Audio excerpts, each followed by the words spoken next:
Claro, aquí que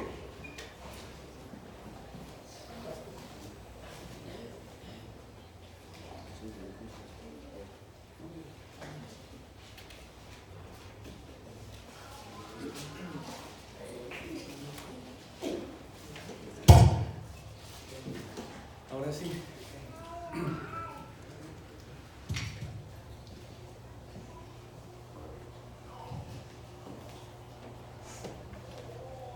Bien, Hebreos capítulo 6, mis hermanos. Algo bien curioso que estábamos hablando hace rato también ahí con los hermanos cuando iniciaron. Armando, usted sabe, ¿no?, que fue con los muchachos a una conferencia, a un congreso para jóvenes. Y ya van 2 veces que sucede lo mismo, y esto nos muestra algo. Cuando es congreso para varones y mujeres adultas, con los que trabajan, ¿no? Llevamos la librería y pues obviamente uno espera vender libros, va a convencerles de que tenemos buena literatura para que ellos consuman, ellos compren. Y por lo general las ventas son bajas. Cuando es un congreso de jóvenes, jovencitos de secundaria, preparatoria, universidad, donde creo que la mayoría no trabaja, sino que algunos de ellos son dependientes de sus padres, es cuando venden más libros. ¿Qué nos está tratando de mostrar esto? Que hay un despertar en los jóvenes, que quizás algunos adultos podríamos aprender del ejemplo de ellos, de la búsqueda personal que se está despertando entre muchos de los jóvenes. Es sorprendente cuando a veces empezamos a charlar con ellos y ellos ya conocen lo que estamos hablando, conocen de las doctrinas que estamos abrazando, de estas doctrinas preciosas que se han olvidado en el trayecto de los años y que quizás algunos de los más viejos por primera vez las están escuchando. No fue culpa de los pastores, no fue culpa de los maestros pasados, ni es gracias al nuevo pastor, ni gracias al nuevo maestro, no. Ha sido nuestra responsabilidad desde el principio, mis hermanos. Animamos pues a los más jovencitos, sigan así, sigan conociendo al Señor, perfeccionándose en las enseñanzas de Cristo. Y todos los adultos, mis hermanos, es una exhortación a seguir creciendo y aprender algo bueno de los jóvenes. No todo es malo, no todo es entre ellos inmadurez, irresponsabilidad. Hay cosas dignas que aprender también de ellos. Y por ejemplo esa que acabo de mencionar es algo digno de imitar. Hermanos, seguiremos con nuestra serie Hebreos capítulo 6, verso 6.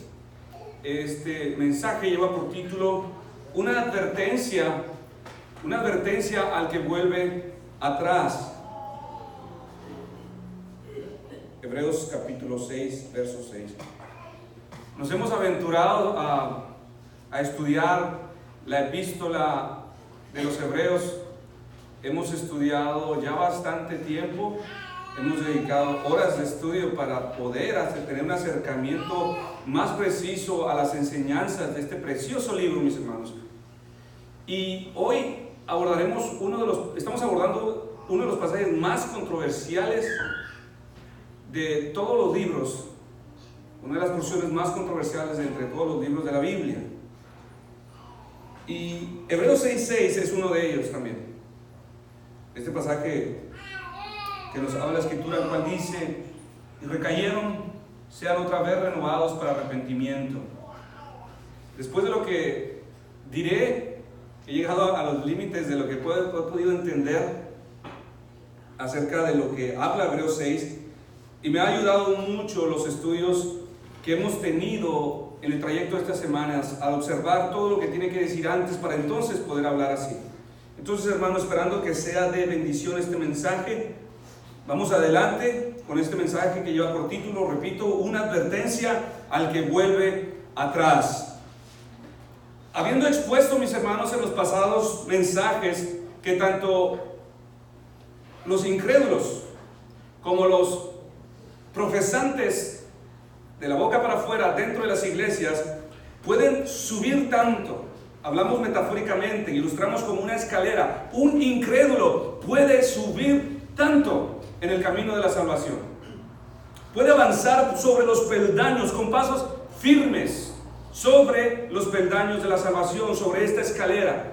Y de esto nos habla Hebreos 6. ¿Cuánto puede subir un incrédulo, percibiéndose a sí mismo como un creyente? Pero después, habiéndonos hablado qué tanto los inconversos pueden ascender, en nuestro siguiente pasaje, verso 6, se nos declara qué tan bajo pueden caer. Tales afirmaciones las tomamos de nuestros versos 4 y 5 de Hebreos, el cual nos presenta el ascenso comenzando desde lo más bajo hacia lo más alto, diciendo, desde el primer peldaño: porque es imposible que los que una vez fueron iluminados y gustaron del don celestial y fueron hechos partícipes del Espíritu Santo y asimismo gustaron la buena palabra de Dios y los poderes del siglo venidero, y después nos comunica el repentino descenso, y recayeron, sean otra vez renovados para arrepentimiento, crucificando de nuevo para sí mismos al Hijo de Dios y exponiéndole a vituperio. Nuestro verso a estudiar comienza diciendo: y recayeron. Recayeron. La palabra recayeron en su original tiene una connotación que significa caer desde un objeto, caer desde un lugar, desde una posición, o también tiene la misma connotación de derrumbarse. En este sentido de la palabra, podemos ilustrarlo como aquella casa grande, la cual sí efectivamente ha sido construida, ha sido hermoseada por fuera, sin embargo está fundamentada en el suelo, no tiene un cimiento sólido, no tiene un buen fundamento. ¿Qué va a pasar? La caída de tal casa, por una parte, puede ser progresiva, comenzará a craquearse, poco a poco comenzará a desmoronarse, hasta no llegar a ser más que ruinas. No tiene fundamento. O podría colapsar en un instante, derrumbarse después de que una fuerte tormenta azote contra ella, tal y como nos lo dijo el Señor Jesús en Mateo 7:27. Y descendió la lluvia, y vinieron ríos, y soplaron vientos, y dieron con ímpetu contra aquella casa, y cayó, y fue grande su ruina, porque no tenía fundamento. Esta caída, mis hermanos, puede ser ilustrada como aquel hombre irresponsable que sube por una escalera o sube por un poste como un electricista sin las medidas previas de seguridad, sin su equipamiento para salvaguardar su vida, y de repente cae, fracturando sus piernas, sus caderas, su espalda, sus brazos, y esto hace imposible que se vuelva a poner de pie. De esta manera, esta es la intención de lo que nuestro pasaje nos quiere comunicar. De este tipo de caída estamos hablando. Una caída que es constante, o una caída que es repentina y total. Muchos están cayendo progresivamente. Muchos dentro de las iglesias se están comenzando a deslizar. Comienzan con una especie de aparente desánimo, de duda, de incredulidad. Sin embargo, su caída será total porque no hacen nada por curarse. Saben que están cayendo, saben que se están deslizando, sin embargo, no hacen nada por curarse, por recuperarse, por ponerse de pie. Se están deslizando. Esta es la palabra, este es el sentido de lo que la palabra expresa: recaer. Y así están cayendo. Así han comenzado a deslizarse, y su estado no mejora, ni mejorará. Oh, hermano, es que estoy desanimado, es que he tenido problemas, pero así siguen toda su vida. Cada vez empeoran.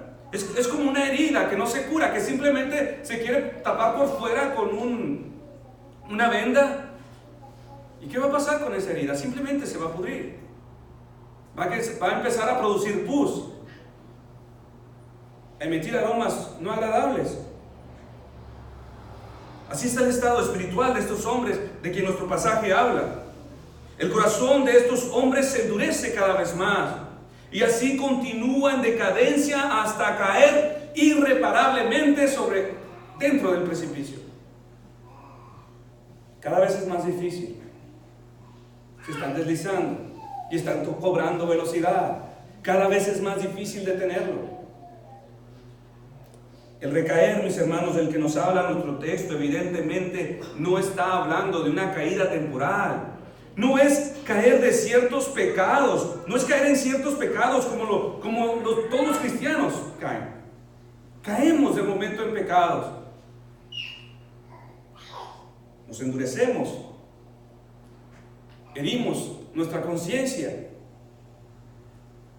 No es un caer de ciertas gracias o dones, donde los creyentes entristecen al Espíritu Santo y dañan sus virtudes salvíficas, pierden el gozo, pierden el sentido de comunión con el Señor. No estamos hablando de este tipo de caídas.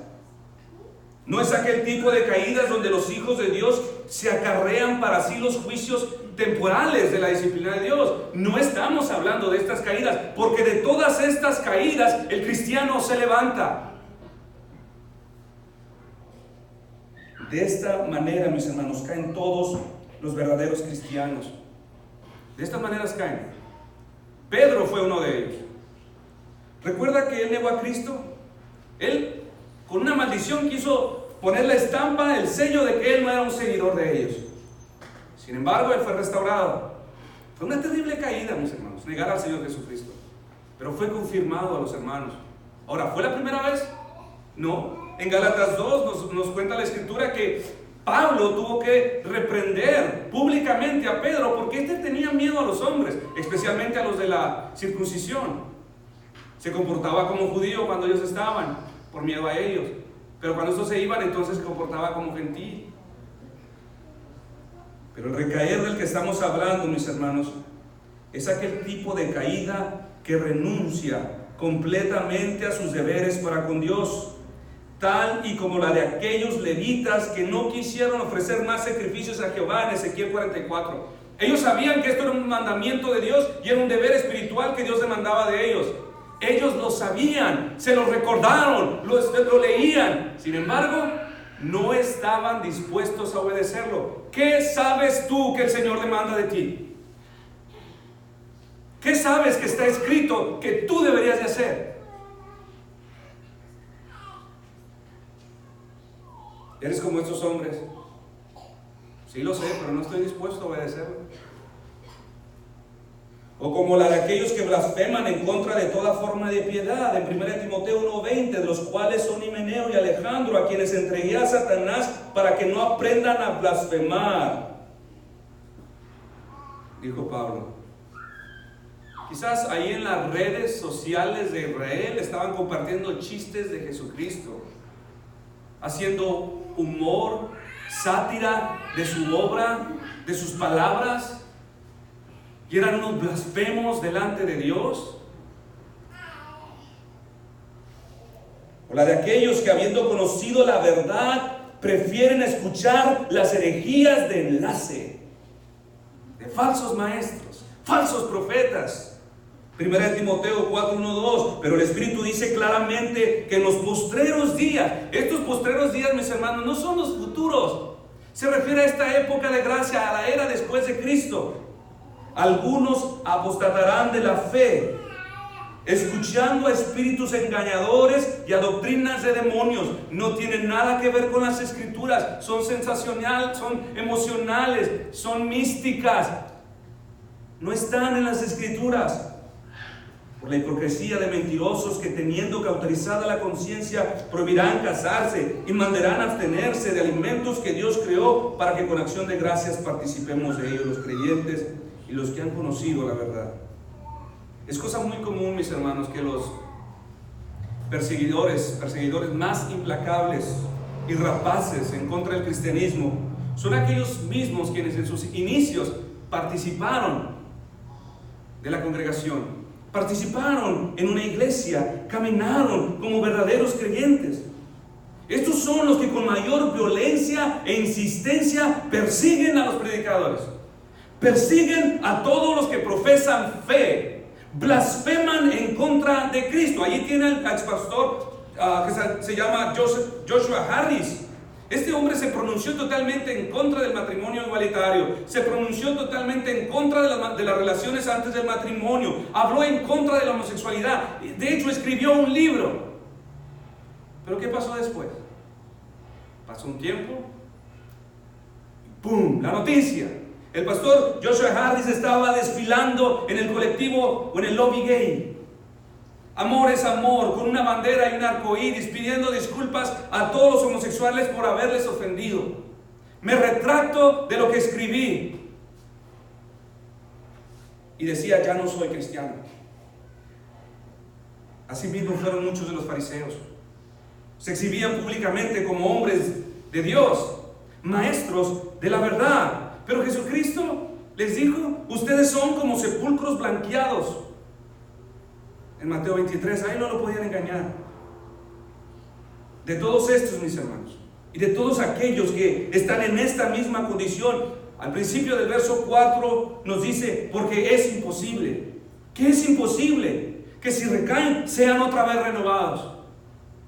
Es como si dijera, en el contexto de versos 4 al 6, pues es imposible que se salven, ya que después de haber sido iluminados, de habérseles permitido gustar del don celestial, haberles concedido el privilegio de ser partícipes del Espíritu Santo y de gustar de la buena palabra de Dios, al punto de haber sido capaces de percibir los poderes, los dulces poderes del siglo venidero, decidieron volverse atrás.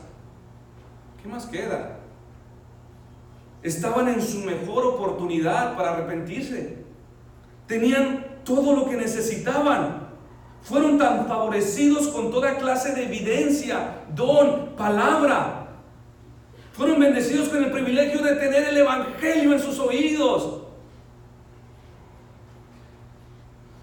¡Qué mejor!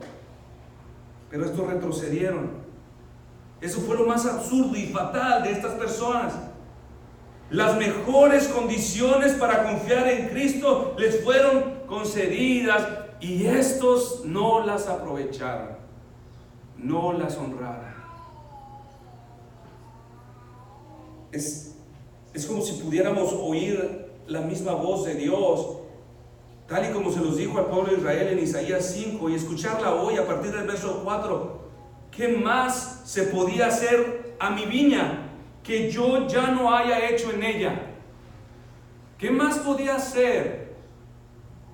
Dime, tú que te has vuelto atrás. Es como si el Señor te dijera, ¿qué más podría hacer yo por ti que no lo haya hecho ya? ¿Cómo esperando yo que dieses fruto, que dieses uvas, has dado uvas silvestre? Os mostraré pues ahora lo que yo haré. Les quitaré su vallado y será consumida, aportillaré su cerca y será hollada. Haré que quede desierta, no será podada ni cavada, y crecerán en el cardo y los espinos, y aún las nubes mandaré que no derramen lluvia sobre ella.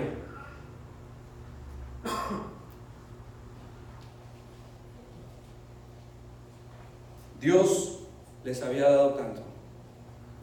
Dios te ha dado tanto. ¿Qué más quieres? ¿Qué más podría hacer por ti?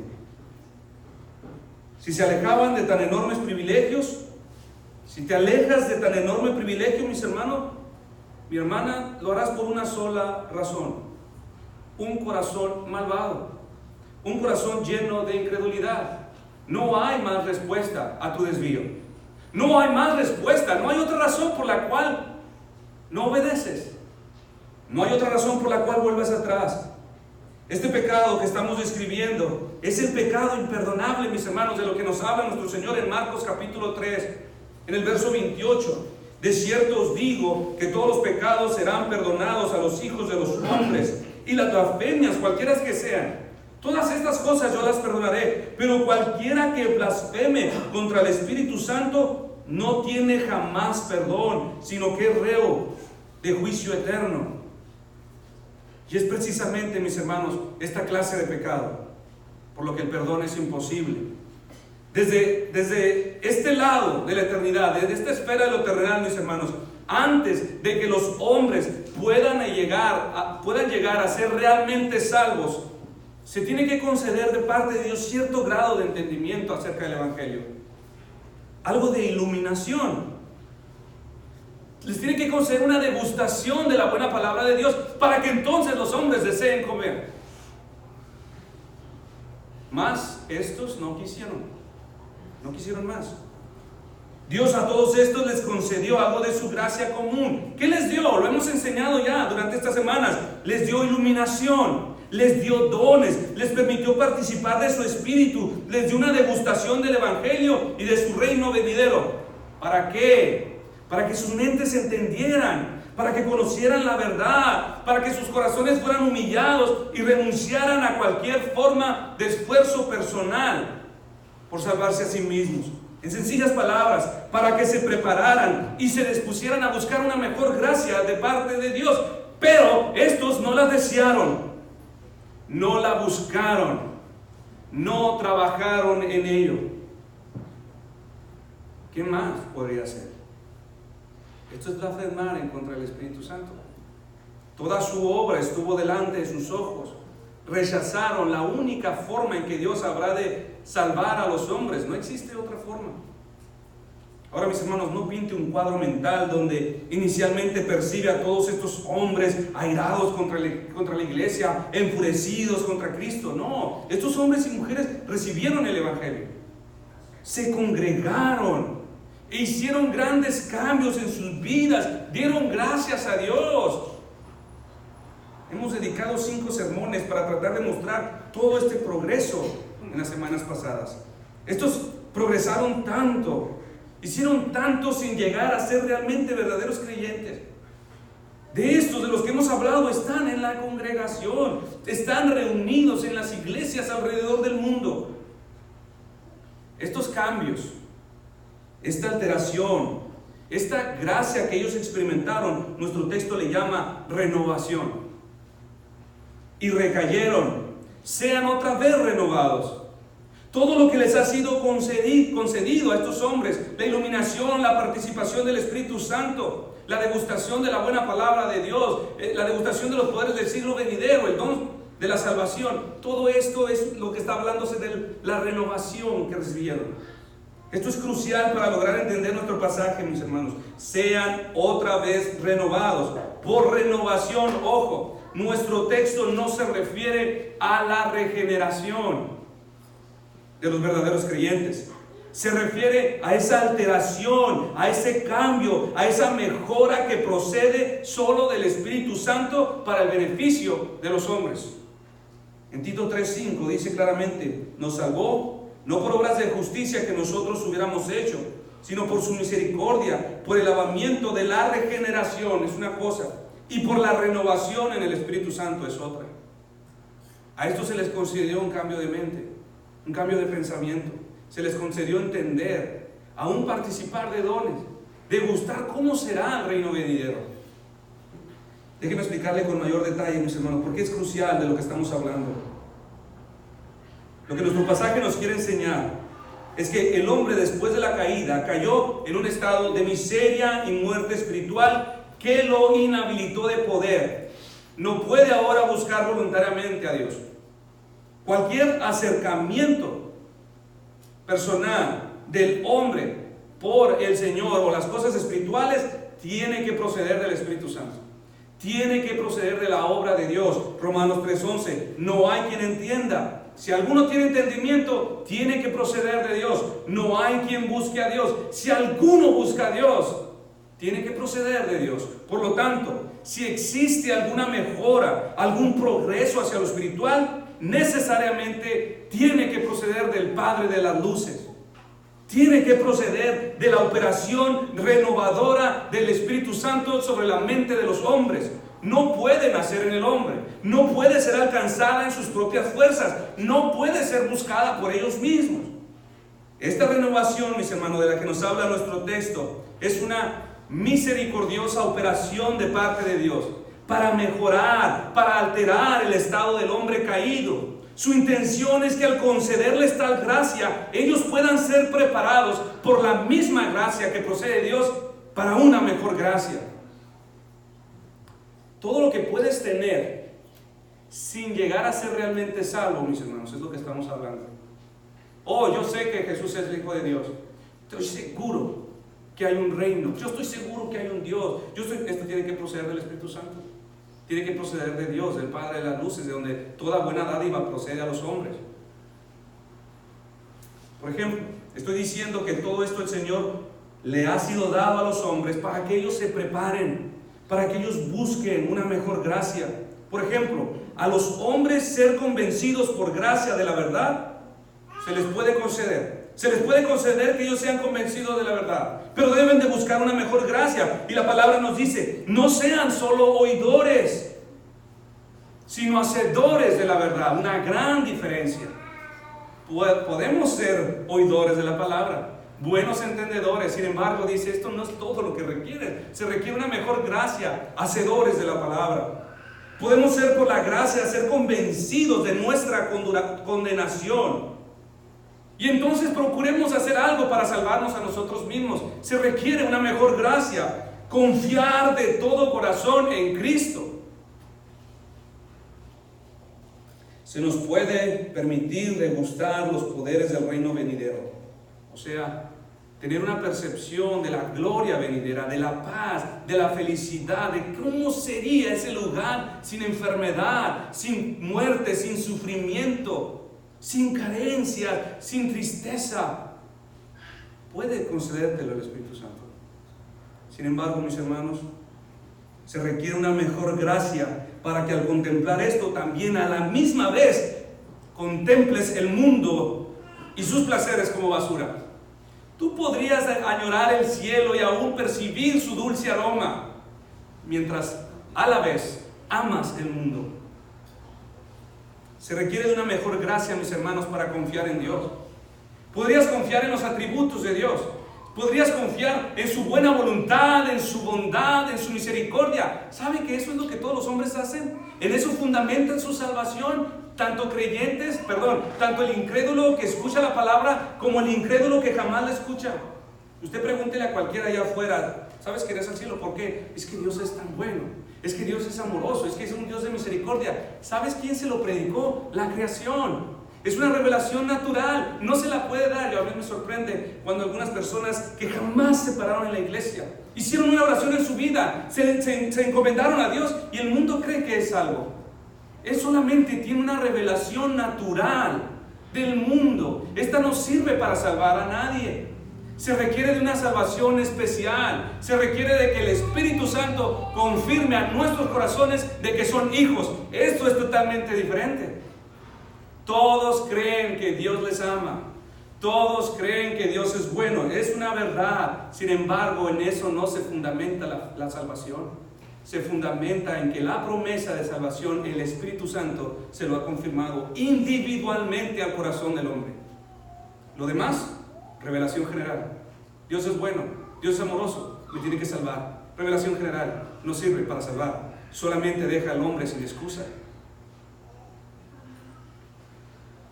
Muchos al leer esta porción de las Escrituras y recayeron, sean otra vez renovados, entienden que estos una vez fueron salvos y al perder su salvación ya no pueden recuperarla. No estamos hablando de salvación.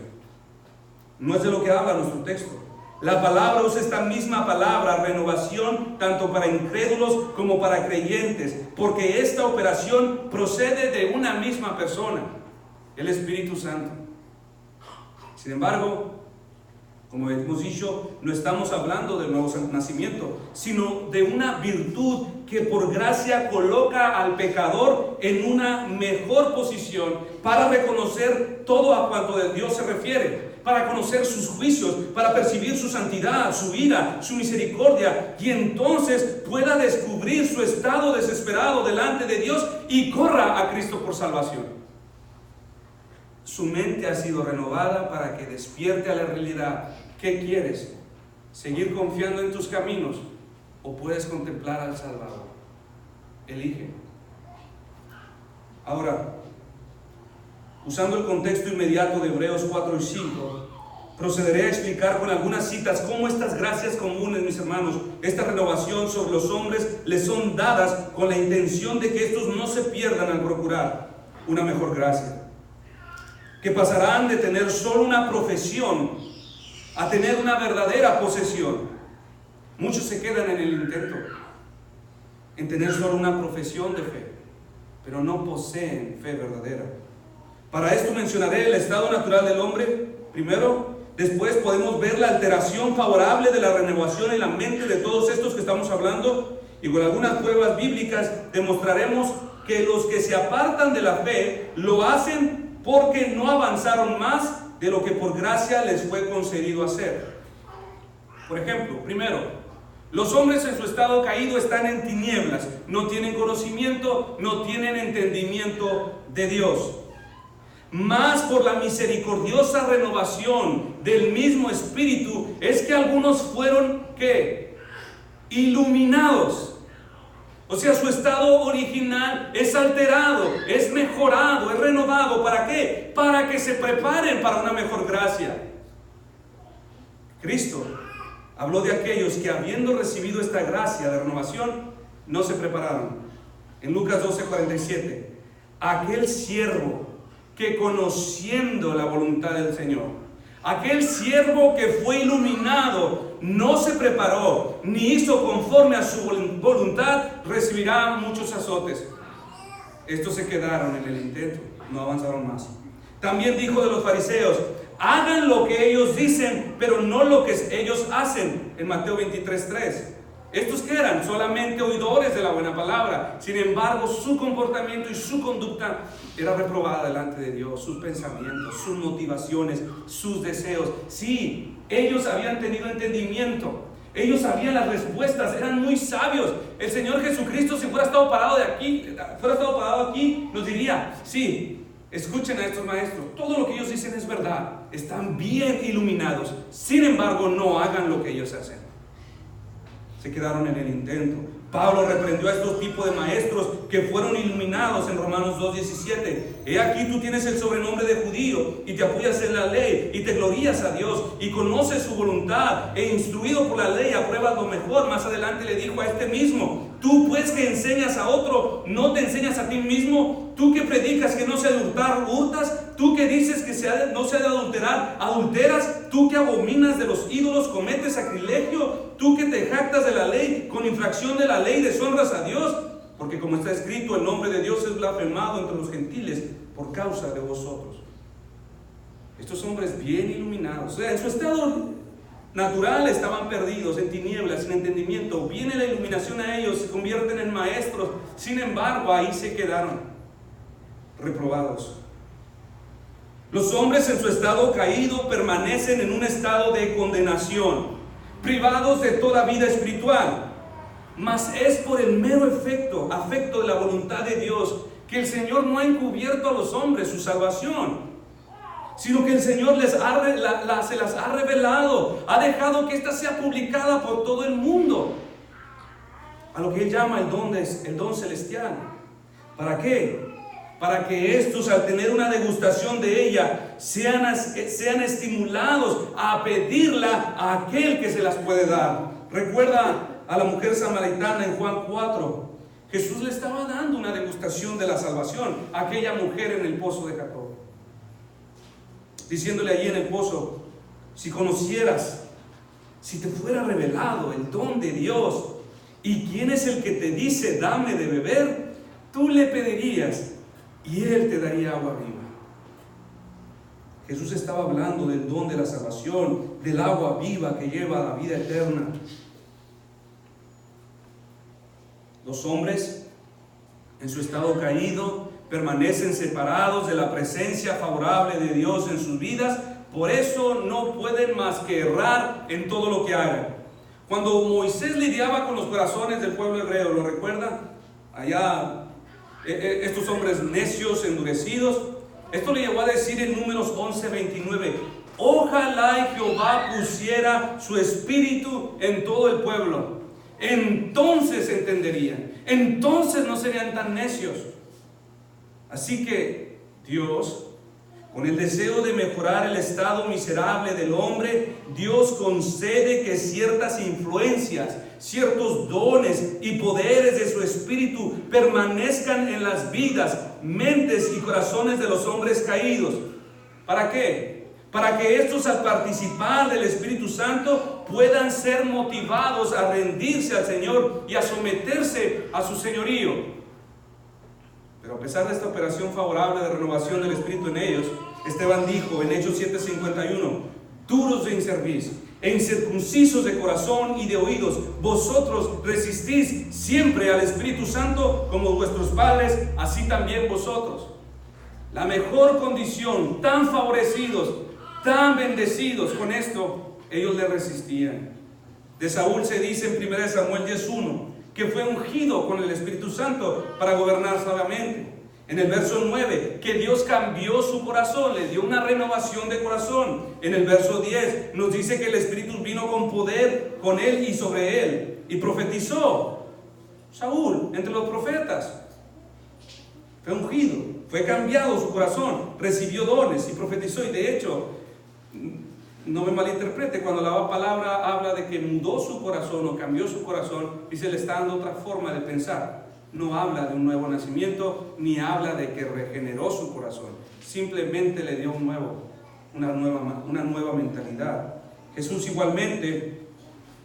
Entonces vemos aquí pues que fue ungido, fue cambiado, recibió dones, pero a pesar de todo este privilegio renovador del Espíritu Santo sobre su vida, que Saúl no honró este privilegio, no fue un buen gobernante. A pesar de haber recibido un cambio de corazón capaz de discernir todo su pecado, jamás deseó un nuevo corazón. Sabía que estaba mal, entendía la voluntad de Dios, no lo deseó. A pesar de que profetizó por el poder del Espíritu Santo dentro de él, jamás fue santificado.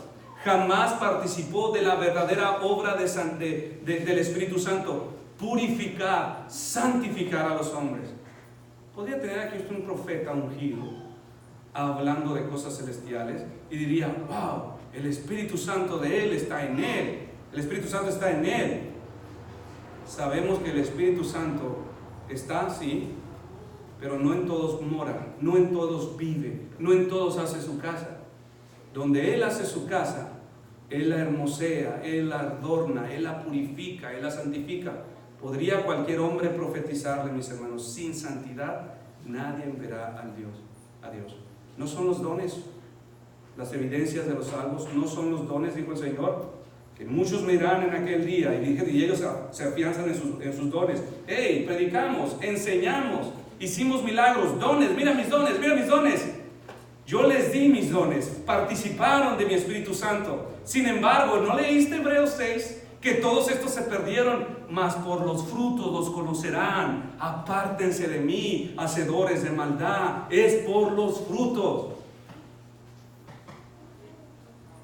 Judas, igualmente, por el Espíritu de Dios en él, predicó, hizo señales, hizo milagros, expulsó demonios. Sin embargo, se perdió para siempre. No tenía ningún fruto de verdadera gracia. Mateo 10:1.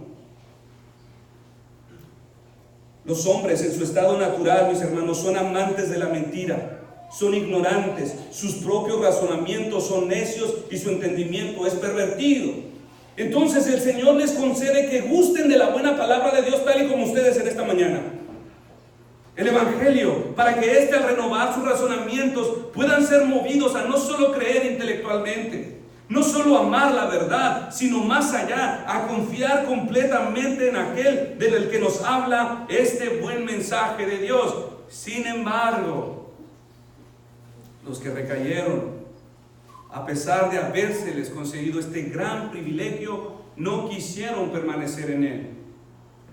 Hay algunos de ustedes que aprueban el Evangelio, la vida de iglesia, pero son y tal como los oidores de Juan el Bautista, a quien Jesús reprobó en Juan 5:35. Él era antorcha que ardía y alumbraba, y vosotros quisiste regocijaros por un tiempo en su luz. Solo un tiempo. Son como Herodes. Herodes fue uno como ellos. En Marcos 6:20 nos dice que él disfrutaba escuchar las predicaciones de Juan, pero solo por un tiempo, porque después él le cortó la cabeza a Juan. Ninguno de estos fue movido a creer verdaderamente. Todos dijeron, es bueno la iglesia, es bueno ir a la congregación, estudiar, participar en los estudios. Es bueno que mis hijos, que mis nietos, que mis sobrinos lean la palabra de Dios. Sí, pero que lo hagan ellos. Yo solamente un poquito, solamente una degustación dulce de la palabra y es todo lo que necesito. Los hombres, por su condición pecaminosa, no pueden merecer, mis hermanos, ninguna clase de consuelo o esperanza o felicidad en este mundo. Todo lo que deben de tener, y esto es una verdad, todo lo que deberíamos tener, todos los incrédulos, cuando lo fuimos, o si aún permaneces en él, es una expectativa irrevocable de fuego y juicio. Es todo, mis hermanos, porque esa es la verdad para el pecador. Tal y como el rey Belsasar, quien al ver la escritura en la pared, la cual hablaba del juicio de Dios sobre él, dice la escritura, palideció y sus pensamientos le turbaron y se debilitaron sus espaldas y sus rodillas chocaban la una contra la otra. En Daniel 5:6. Sin embargo, el Señor sabe que estos no vendrán, aun cuando sean atormentados. ¿Y qué es lo que hace? Renueva los pensamientos. Mas es por el carácter bondadoso de Dios que, a pesar de que todo lo que los hombres merecemos, les ha permitido saborear los poderes del siglo venidero.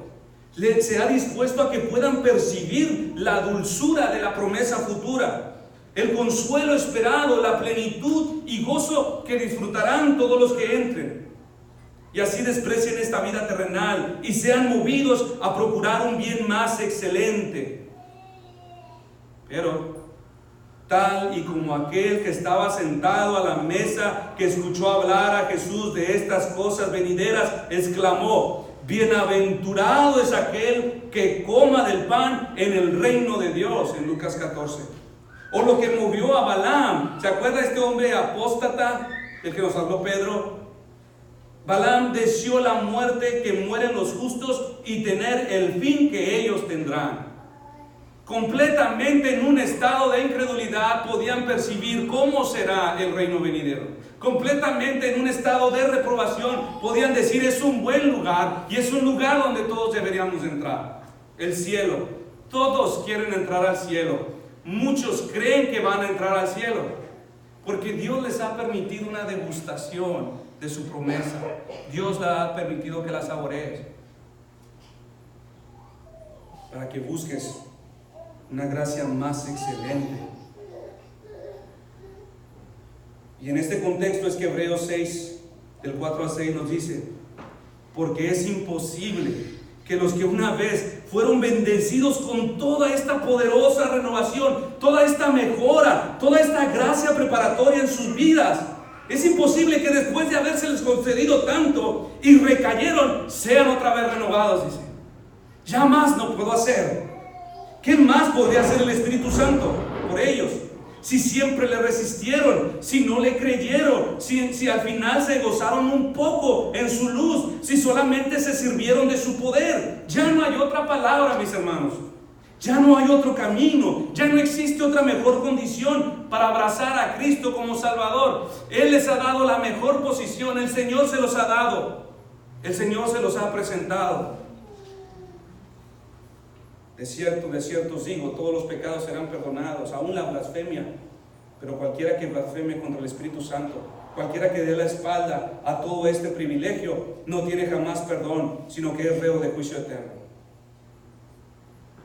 Ahora, mis hermanos, ¿y de qué no pueden ser renovados todos los que así hicieron? Nos dice nuestro pasaje: para arrepentimiento. Y recayeron, sean otra vez renovados para arrepentimiento.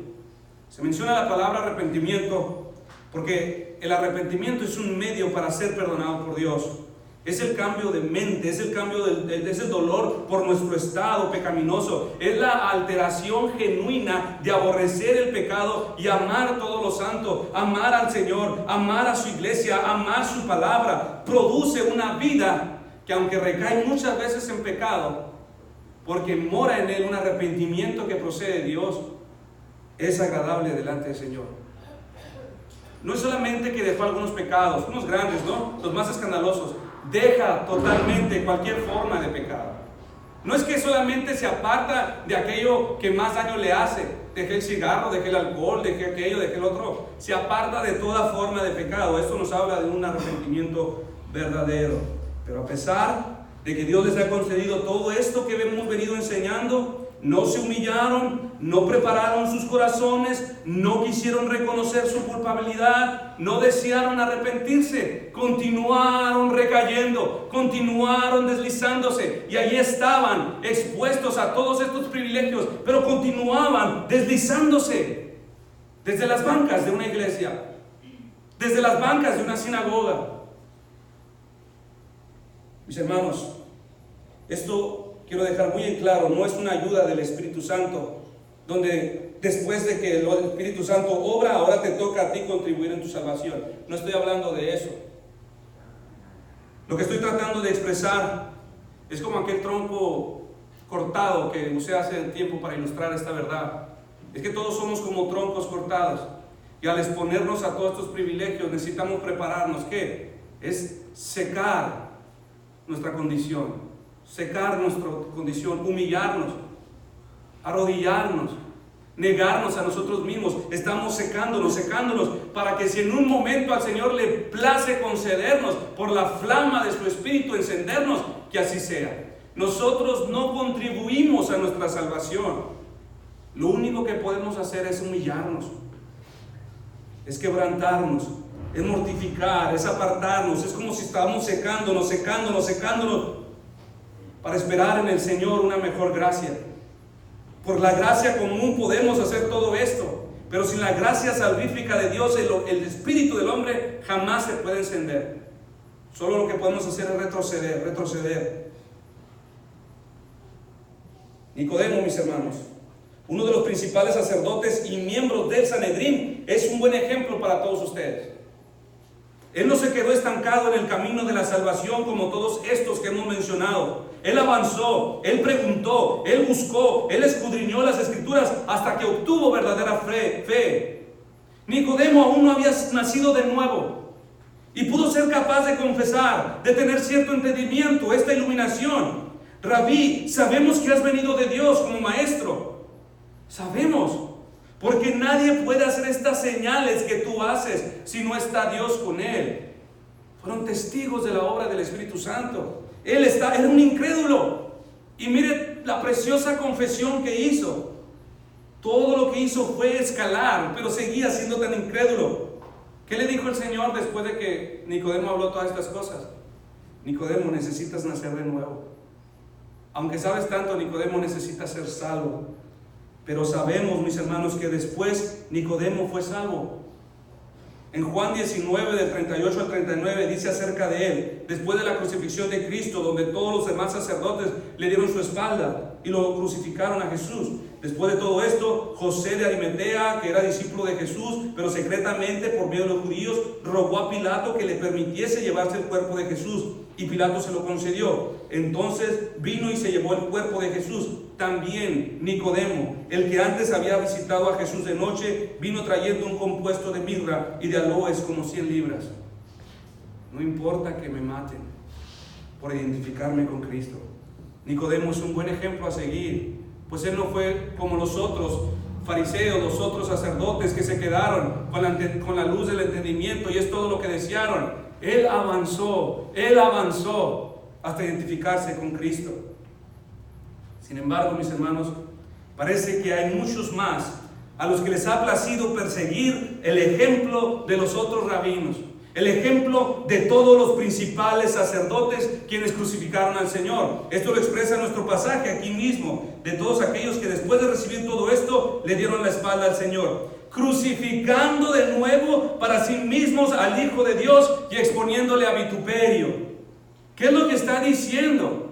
Este pasaje, mis hermanos, está sacando a la luz, extrae de lo profundo del corazón del hombre la verdadera intención, el verdadero principio que gobierna sus corazones cuando se apartan del Señor. Nuestro texto nos dice que el mismo principio que gobernó los corazones de aquellos que crucificaron al Señor es el mismo principio que prevalece, que hoy mora en todos aquellos que después de habérseles concedido todo esto, le dan la espalda. Es como una mano que profundiza hasta allá donde ninguno de ustedes puede ver y dice: por esto te estás apartando, por esto no estás descuidándote. Sin importar qué pudieras decir de labios, mis hermanos, para afuera, todo aquel que se aparta del Señor se pone del lado de quienes le crucificaron. Esto es básicamente lo mismo que hicieron aquellos fariseos. Se sentaron en las bancas para primero escuchar sus enseñanzas. Le siguieron a donde quiera que él iba. Lo evaluaron, tomaron cada prueba, compararon, vieron el mundo, lo vieron a él, lo volvieron a escuchar, le hicieron preguntas, trataron de ponerle trampas. Pero después de toda la evidencia, ellos emitieron un veredicto: este no es el Mesías, este no es el Hijo de Dios, este es un impostor, es un engañador que merece recibir muchos azotes. Y esto hicieron. Aún le vieron con su sangre escurriendo por su cuerpo mutilado, cuando Pilato lo tomó al pretorio y lo azotó fuertemente. Pilato les dijo: ahí está, tienen a su judío. Pero ellos no se quedaron satisfechos con ello.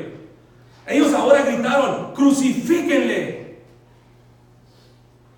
Todos, mis hermanos, todos ustedes, los que se apartan, dice nuestro texto, que crucifica de nuevo para sí mismo al Hijo de Dios. Has puesto al Hijo de Dios en una balanza, lo has pesado con la riqueza, lo has pesado con la belleza, con la energía, con lo que el mundo te puede dar, y no has tenido el mundo por basura. Le has dado el peso, has dado la espalda, y dice el Espíritu Santo por medio de su palabra que lo más profundo de tu corazón, lo que te está gobernando, es el mismo principio que estuvo en estos hombres que crucificaron para sí a Jesús. Está tratando de comunicar el grado de la maldad de la que tú ni siquiera sabes que te gobierna.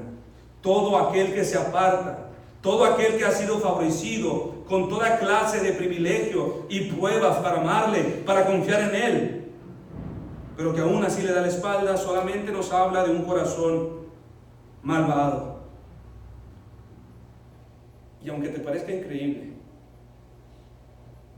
si a alguno de ustedes les fuese concedido ver con sus ojos a Jesús entronado en la máxima expresión de su gloria y de su santidad, si te fuese posible, tenlo por seguro que en ti no se despertaría asombro, ni amor, ni devoción, ni adoración, ni deseos de cantar. ¿Sabes qué se despertaría? En un instante se revelaría tu corazón ante la máxima muestra de esplendor de santidad y justicia de Cristo. Se despertaría en ti la maldad que ha gobernado desde siempre. Desearías tomarlo del trono, y si tuvieras la fuerza lo arrancarías de su trono, lo bajarías a esta tierra, lo llevarías a que sea juzgado nuevamente y gritarías nuevamente: crucifíquenle.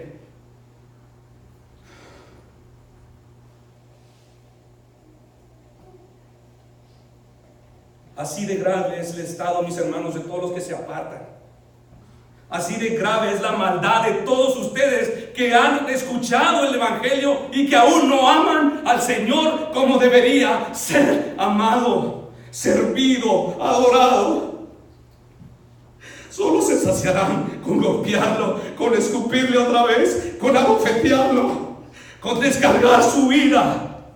No encontrarían placer aún en esto, porque dice la palabra, aún le expondrían a vituperio. ¿Sabes qué diría? Después de azotarle, después de crucificarle, harían espectáculo de su cuerpo, harían chiste de su desgracia, tal y como hicieron aquellos dentro del pretorio, que pusieron una espina, una corona de espinas, un manto púrpura, una vara, y dijeron: aquí está tu cetro, oh rey.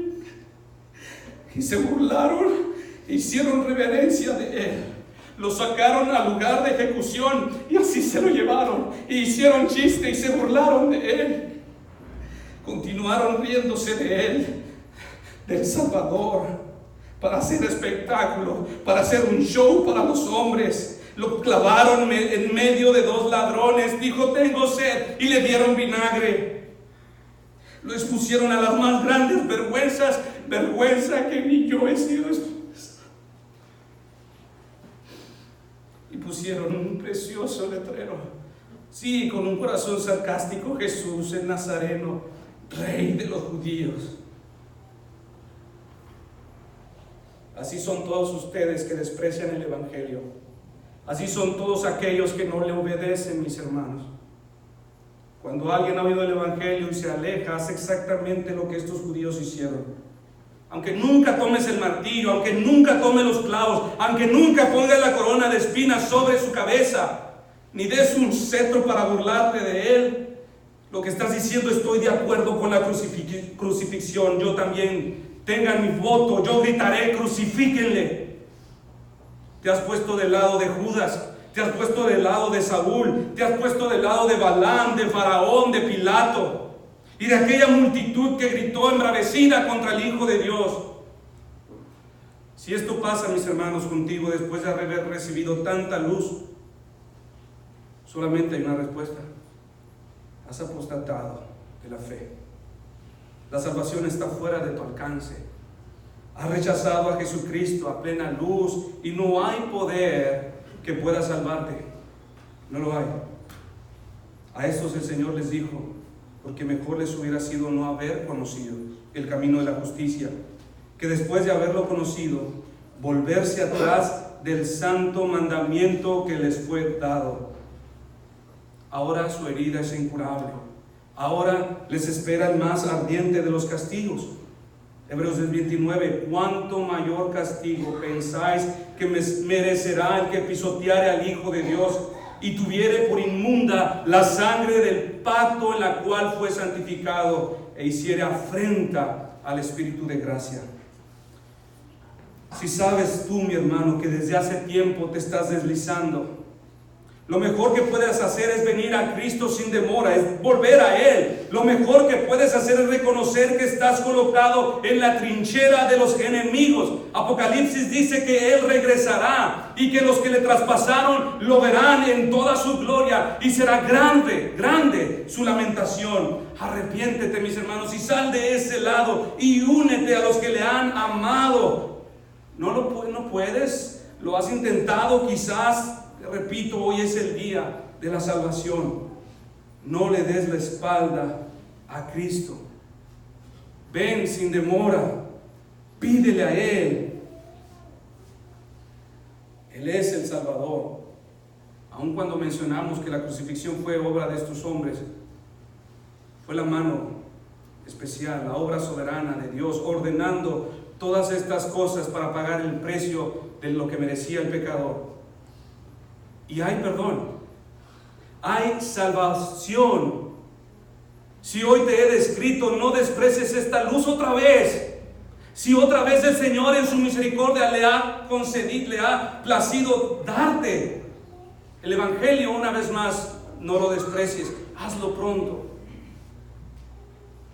Solamente por un tiempo durará su luz, después se apagará para siempre. Responde a lo que por gracia has recibido. No dejes para después lo que debes hacer hoy. Tener bonitos propósitos para el futuro es una obra satánica, es una obra diabólica, porque sacas a Dios del presente. No hay esperanza sin Él. Si tú dices para mañana, hoy lo sacaste, Él era el único que te podía ayudar. Pongámonos de pie, mis hermanos. Vamos a orar. Después vamos a despedirnos cantando.